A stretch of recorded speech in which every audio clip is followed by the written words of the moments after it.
Cara, eu achei otimista uma fala que você fez agora, uns minutos atrás, de uma doença mental da modernidade que foi passageira. Você realmente acha que isso tá enfraquecendo para depois vir uma onda e as coisas são meio cíclicas, ou tá enfraquecendo de vez e isso foi só realmente um surto da humanidade momentâneo?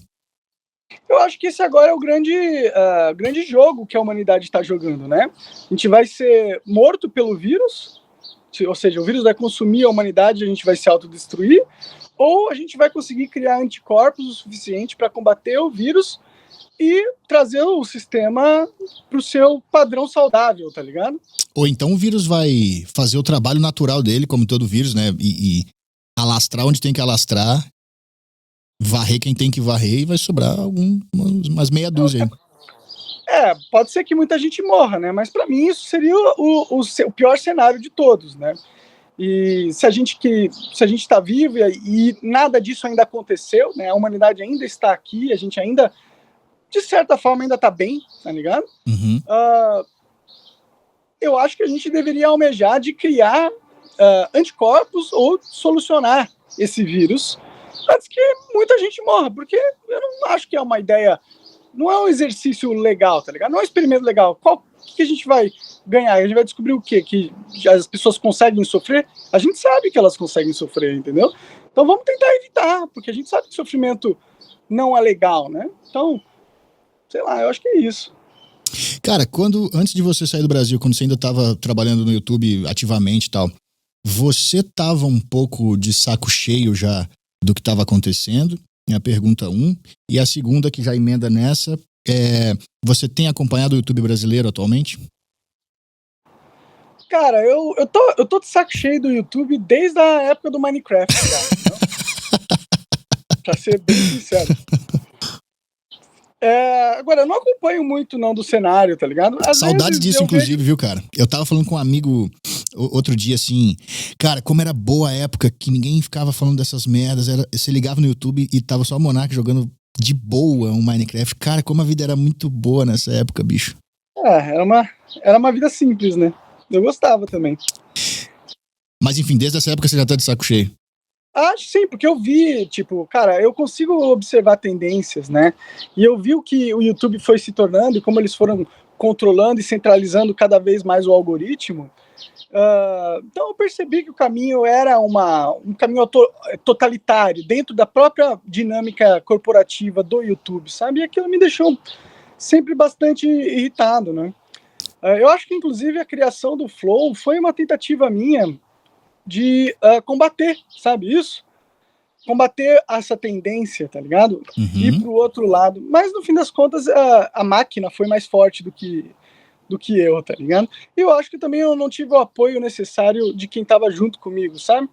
Então, quando isso acontece, fica difícil a gente ganhar uma guerra contra as máquinas, né? As máquinas querem nos subjugar, né? E se as pessoas que estão em sua volta querem se aliar às máquinas e não se importam em serem subjugados, fica difícil combater, sabe? E hoje em dia você tem acompanhado o YouTube brasileiro? Não, cara, eu só acompanho quando tem o meu nome. Às vezes eu vou lá, pesquiso se alguém falou sobre mim, se tiver alguma coisa eu dou uma assistida, se não tiver nada eu vou fazer outra coisa da vida. Cara, então você é o mensageiro das trevas, do caos aqui, tá de mal a pior. Geralmente aparece um cara do momento, que sempre aconteceu, né? Só que agora esse um cara do momento, ele é visto como uma espécie de avatar do bom senso e da lucidez por alguns 2 meses. Então ele meio que, qualquer acontecimento, tem uma live desse cara, e aí esse cara vai lá e fala qual é a opinião dele, e aí vira meio que a opinião padrão de todo mundo da internet. Aí ele faz o ciclo completo da internet, daí ele faz um projeto no Cariani, e daí ele faz, enfim, e depois ele some, aí vem o próximo cara. Você acha que o surgimento desses caras é meramente uma coincidência, é uma criação do sistema, ou uma terceira opção que é uma criação do sistema, porém não intencional? O jeito que o sistema foi criado, ele já precisa dessas figuras. É uma criação do sistema intencional, cara. Você acha? Essas figuras caras assim? apertam o botão e decidem quem bomba e quem não bomba, cara. Essa é a realidade do mundo, entendeu? Então é isso, cara. Tem um sistema, eles coordenam a internet, eles controlam o discurso público, porque tem poder político nisso, entendeu? É assim que eles controlam o mundo, de certa forma. Isso e outras milhares de maneiras, né? Mas é isso, cara. Essa é a realidade. A gente vive nesse mundo distópico, entendeu? E qualquer pessoa que queira tentar quebrar a dinâmica do sistema e trazer, sei lá, alguma coisa fora do roteiro, ele vai acontecer o que aconteceu comigo, de certa forma, entendeu? E aí você briga até você cansar, entendeu? Eu cansei já de brigar. Cansei. A minha raiva passou, entendeu? Eu percebi que eu tava... O que me frustra de verdade é olhar pro lado e ver que tá ninguém nem aí. Eles olham pra minha luta como se fosse um entretenimento, entendeu? Tipo, vai lá, trouxa, briga, entendeu? Uhum. Então... cara, eu cansei, eu vou só cuidar da minha vida, sabe? Tipo, eu tava querendo ajudar a galera, e se a atitude vai lá, trouxa, briga, então, porra, vai se fuder, entendeu?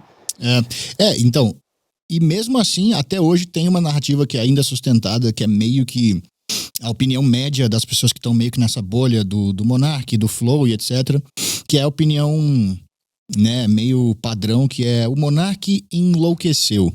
A gente vê isso com várias pessoas em vários momentos da história humana. O fulano de tal enlouqueceu. É um jeito de excluir, né, a pessoa. Porque a partir do momento que você é maluco, você não participa mais desse consenso aqui psíquico, digamos assim, da realidade, a sua opinião pode ser descartada. Então é muito mais fácil falar, ele enlouqueceu, deixa ele de lado, do que debater com o cara.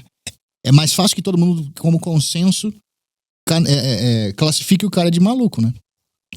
Bom, pelo menos foi de maluco dessa vez, não foi de nazista, né? De terrorista. Muito melhor do que nazista, o maluco, cara. Pois é.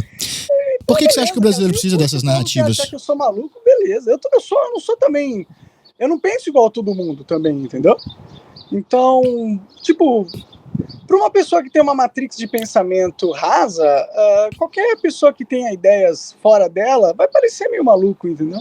Pode crer. Eu acho que é natural. Eu também não quero ficar convencendo ninguém. Eu quero só falar o que eu penso, entendeu? E aí, se tiverem outros malucos ouvindo, maravilha.